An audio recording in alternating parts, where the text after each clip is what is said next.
G'day guys, I'm Casper, one of the software developers for the team. We are doing Wi-Fi navigation for the G23 building for our work integrated learning project. So the way the application works is it scans the Wi-Fi access points and it pinpoints a location for the user, so whoever's using the application on their phone.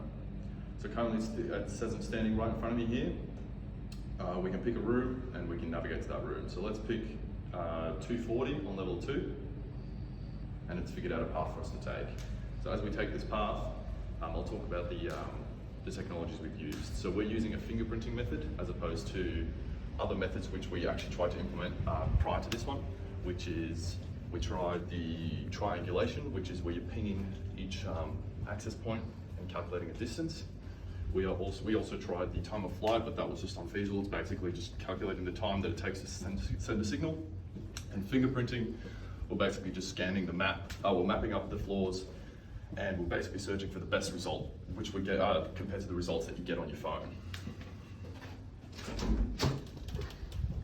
So we are using two different algorithms primarily. We are using the weighted k-nearest neighbor to figure out the user location. And then we're using a breadth first search algorithm as well to find the shortest possible path to a room. So as we approach the room here, we'll check on the application. Yep, we've just passed that doorway. It'll update, yep. And now we are here at 240 and the application says that as well. So now that we're standing here at 240 in G23, we'll pick a room downstairs and we'll show you how the multi-floor navigation works. So let's pick 114. So it's figured out our path, and let's go for a walk and follow that path. So the application has a couple caveats.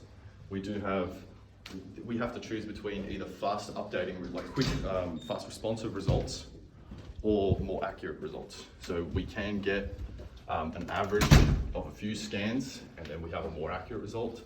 Or we can have just constant updating, which is what we're doing at the moment. So the application is updating as fast as it possibly can. It is requesting information from the Android system.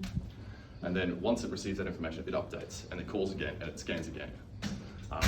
So right now that is around 2 seconds until you get the response. So that's as fast as we can update the navigation.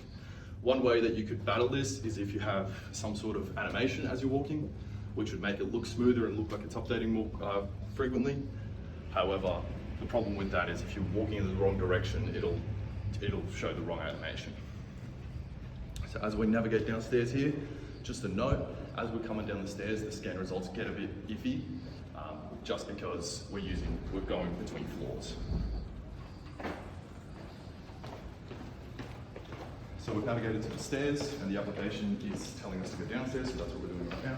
And as we get downstairs, it should update and give us a new map, which will be the map of the ground floor. So it's just updated since we're standing on the other side of the railing here, and the room is just down the end of this hallway here. So we have now reached our room here, which is the seminar room on the ground floor of G23.